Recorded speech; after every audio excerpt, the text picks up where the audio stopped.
नमस्कार दोस्तों, मैं महेंद्र वर्मा अपने YouTube channel target with Mahendra में आप सभी लोगों का हार्दिक स्वागत करता हूं।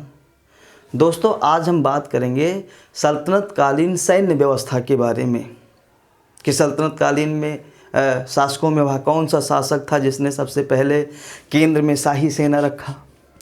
वह कौन सा शासक है जिसने पहली बार सैन्य विभाग की स्थापना किया।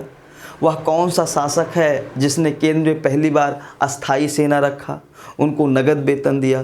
तो इन सभी चीज़ों के बारे में हम डिस्कस करेंगे विस्तार से। तो दोस्तों, अभी तक जो लोग इस चैनल को सब्सक्राइब नहीं किए हैं, प्लीज़ चैनल को सब्सक्राइब कर लीजिए, लाइक और शेयर करिए दोस्तों अपने दोस्तों के पास, है ना। और बाद में अगर आपको वीडियो अच्छा लगता है तो कमेंट करके मुझे बताइए कि आपको वीडियो कितना अच्छा लगा। ओके, तो आइए बात करते हैं हम सल्तनत कालीन सैन्य प्रशासन के बारे में। तो दोस्तों देखिएगा, इल्तुतमिश, आप देखिएगा कि इल्तुतमिश जो है दिल्ली सल्तनत का पहला शासक है जिसने शाही सेना रखा, और ये शाही सेना उसने कहाँ रखा है? केंद्र में। यानी कि कुतुबुद्दीन ऐबक ने केंद्र में शाही सेना रखना जरूरी नहीं समझा था। अब बात आती है कि एक विभाग है जिसका नाम है दीवान-ए-अर्ज। इस विभाग का नाम है दीवान-ए-अर्ज और ये विभाग जो है सैन्य विभाग है। अब बात ये आती है कि पहली बार दीवान-ए-अर्ज नामक सैन्य विभाग की स्थापना किसने किया था। तो अगर बात कर लिया जाए कि इस विभाग की स्थापना सबसे पहले किसने किया था, तो बलबन ने किया था। अब बात आती है कि केंद्र में सबसे पहले जो है अस्थाई सेना किसने रखा है। तो आप देखिएगा, एक शासक है जिसका नाम है अलाउद्दीन खिलजी। इसी ने सबसे पहले केंद्र में अस्थाई सेना रखा, केंद्र में अस्थाई सेना रखा। और अस्थाई सेना रखने के साथ साथ सैनिकों को आप देखेंगे नगद वेतन दिया। और वो कहता था कि अगर कोई सैनिक है और उस सैनिक के पास अगर 1 घोड़े हैं तो उनको जो है वर्ष में, यानी कि वार्षिक जो वेतन दिया जाएगा वो वेतन होगा 234 टंका। यानी कि 1 घोड़ा 1 सैनिक, वेतन कितना साल में? 234 टंका।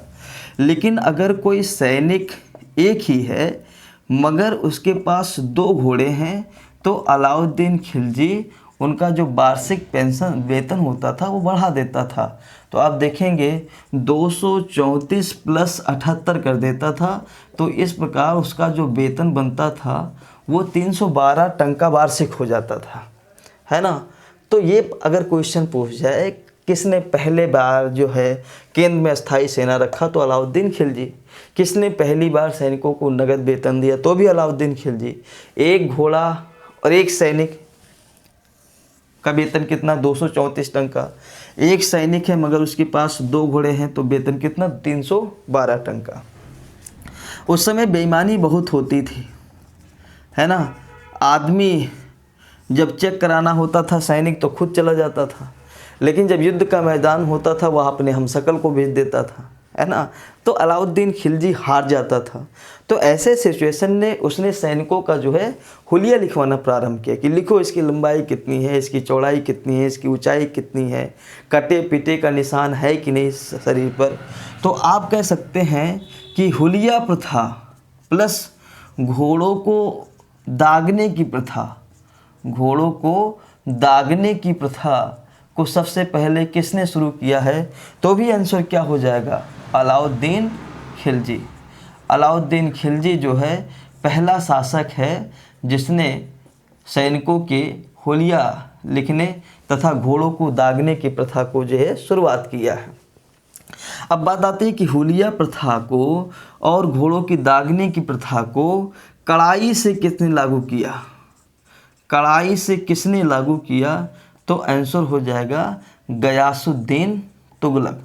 आंसर क्या हो जाएगा? गयासुद्दीन तुगलक ने जो है इसकी हुलिया प्रथा और दाग प्रथा को कड़ाई से लागू किया। अगर बात आ जाए अलाउद्दीन खिलजी के पास कितनी सेनाएं थी, तो अलाउद्दीन खिलजी के पास आप देखेंगे 4,75,000 की सेना थी। कितनी सेना थी? 4,75,000 की सेना जो है अलाउद्दीन खिलजी के पास थी। और अगर ये बात आ जाए कि चेहरा प्रथा को किसने लागू किया है, तो आप देखेंगे एक लोदी शासक है और उस लोदी शासक का नाम है सिकंदर लोदी, और सिकंदर लोदी ने ही पहली बार जो है चेहरा प्रथा को लागू किया। तो हुलिया प्रथा का ही रूप है चेहरा प्रथा, बस केवल नाम बदल गया है। तो चेहरा प्रथा को किसने लागू किया? सिकंदर लोदी ने लागू किया। अब बात हम ये करेंगे दोस्त कि वो जो 10 घुड़सवारों की टुकड़ी, जैसे कि सबसे पहले ये समझिए कि सेना में कैसे चलती थी। तो सेना दशमलव प्रणाली के हिसाब से चलती थी, दशमलव प्रणाली के हिसाब से चलती थी। और दशमलव प्रणाली जो है किसने लागू किया था सेना में? अलाउद्दीन खिलजी ने। और दशमलव प्रणाली को लिया किससे किया था? तो आप देखेंगे कि दशमलव प्रणाली जो है वह मंगोलों से लिया गया था।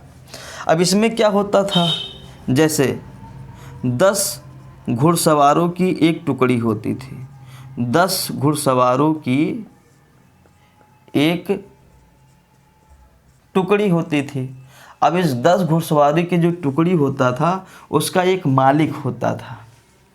10 घुड़सवारों की जो टुकड़ी होती थी उसका एक मालिक होता था, और उस 10 घुड़सवारों की जो टुकड़ी की मालिक होता था उसका क्या नाम है, इसको हम जानने की कोशिश करेंगे। तो 10 घुड़सवारों का जो टुकड़ी का मालिक होता था उसको कहा गया है सरखेल। उसको क्या कहा गया है दोस्त? सरखेल। और इसके बाद देखिएगा कि 10 सरखेलों का जो मालिक होता था, 10 सरखेलों का जो मालिक होता था उसको कहा गया है सिपाह सालार। उसको क्या कहा गया है? सिपाह सालार। और इसी हिसाब से देखेंगे 10 सिपाह सालार का जो मालिक होता था, 10 सिपाह सालार का जो मालिक होता था उसको कहा गया है अमीर। ठीक है। और 10 अमीर का जो मालिक होता था उसको कहा गया है मलिक।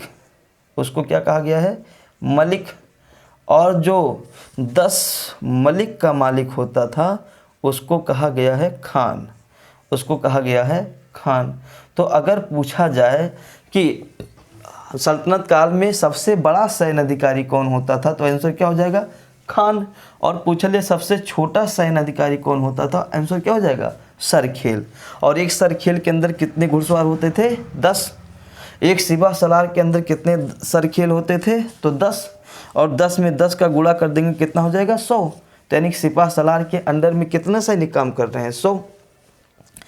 इसके बाद आप देखिएगा एक अमीर के अंदर कितने काम कर रहे हैं? 10। और इधर 100 हो गया था, 100 में जब 10 का गुणा करेंगे कितना हो जाएगा? 1000।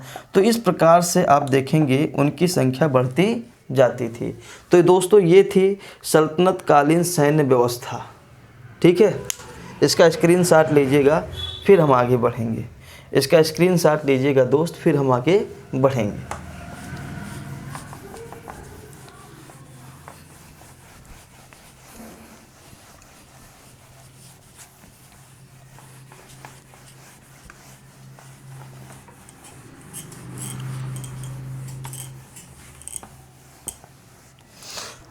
अब ये देखिएगा जो सल्तनत काल में जो केंद्रीय सेना होती थी उसे क्या कहा जाता है?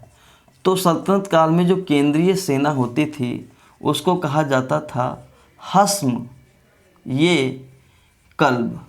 उसे क्या कहा जाता था दोस्त? हस्म ये कल्ब, जो सुल्तान की सेना होती थी। जो प्रांतीय सेना होती थी उसे क्या कहा जाता था? तो जो प्रांतीय सेना होती थी उसे कहा जाता था हस्म ये अतरफ। उसे क्या कहा जाता था दोस्त? हस्म ये अतरफ। उसी प्रकार से जो घुड़सवार सेना होती थी उसे क्या कहा जाता था? तो घुड़सवार सेना को कहा जाता था सवार ये कल्ब। इसको क्या कहा जाता था दोस्त? सवार ये कल्ब। तो ये था सल्तनत कालीन सैन्य व्यवस्था। अगर हम सल्तनत कालीन न्याय व्यवस्था की बात कर लें तो सल्तनतकालीन न्याय व्यवस्था में जो सर्वोच्च न्यायाधीश होता था, सर्वोच्च न्यायाधीश होता था, वो कौन होता था? तो सर्वोच्च न्यायाधीश कोई और नहीं होता था बल्कि सुल्तान खुद होता था। इसके बाद आप देखिएगा जो मुख्य न्यायाधीश होता था उसका नाम था काजी उल कुजात। उसका क्या नाम होता था दोस्त? काजी उल कुजात। और ये जो काजी उल कुजात होता था ये मुख्य न्यायाधीश होता था, यानी सुल्तान के बाद जो न्यायिक मामला को देखता था वो काजी उल कुजात होता था। इसके अलावा अगर हम बड़े नगरों की बात करें कि बड़े नगरों में न्यायालयों को कौन चलाता था, तो वो चलाते थे, उनका नाम होता था अमीर ये दाद। उनका क्या नाम होता था मित्र? अमीर ये दाद।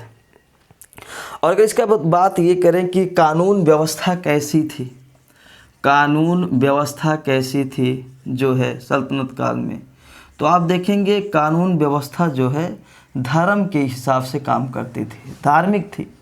और कानून व्यवस्था का जो प्रमुख स्रोत होता था वो होता था कुरान, ठीक है।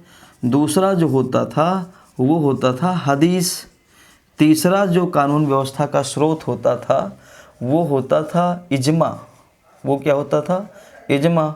और चौथा जो होता था वो होता था कयास। चौथा जो स्रोत होता था वो क्या होता था? वो कयास होता था। ये चार कानून के जो है आप देखेंगे कानून व्यवस्था के जो स्रोत हैं, और इस सारे के स्रोत कैसे? धार्मिक हैं। कुरान क्या है? आप देखेंगे कुरान की जो रचना हुई है वह अरबी भाषा में हुई है ना। और कानून व्यवस्था का क्या है? ये प्रमुख स्रोत है, इसी से बहुत सारे मैटर निपटाए जाते हैं। हदीस क्या होता है? आप देखेंगे मोहम्मद साहब के जो कार्य हैं, मोहम्मद साहब के जो कार्य हैं और जो कथन है उनका जो है उल्लेख जो है हदीस में हुआ है। तो हदीस में मोहम्मद साहब ने किसी भी चीज़ के लिए कौन सी धारा लागू किया है, कौन सी बात बोली है, किसी प्रकार से अगर कोई कष्ट किसी को पहुंचाता है या कोई अपराध उसने किया है तो कौन सा कथन बोला है, उसके हिसाब से जो है फैसला होता है। इजमा होता था जो मुस्लिम धार्मिक विद्वान होते थे, जो मुस्लिम धार्मिक विद्वान होते थे वो जो कानून की व्याख्या करते थे। मुस्लिम धार्मिक विद्वान जो कानून की व्याख्या करते थे और वही व्याख्या जो है कहलाती थी इजमा कहलाती थी, ठीक है। तो मुस्लिम धार्मिक विद्वानों ने जो कानून की व्याख्या की है उसी को इजमा कहते हैं। वो अपने हिसाब से, अपने तर्क के हिसाब से जो है करते थे। कयास होता है तर्क लगाना। लोग तर्क के लगाते थे कि क्या यह सही हो सकता है, क्या यह सही नहीं हो सकता है, उस हिसाब से जो है वो न्याय करते थे। तो दोस्तों ये था जो है सल्तनत कालीन न्याय व्यवस्था, जिसमें सर्वोच्च न्यायाधीश सुल्तान के बाद का न्यायाधीश जो होता था वो काजी उल कुजात, बड़े बड़े नगरों में जो होते थे वो अमीर ये दाद। और कुरान, अगर हम इसके स्रोत की बात करें तो कुरान, हदीस, इजमा और कयास इसके मुख्य स्रोत थे।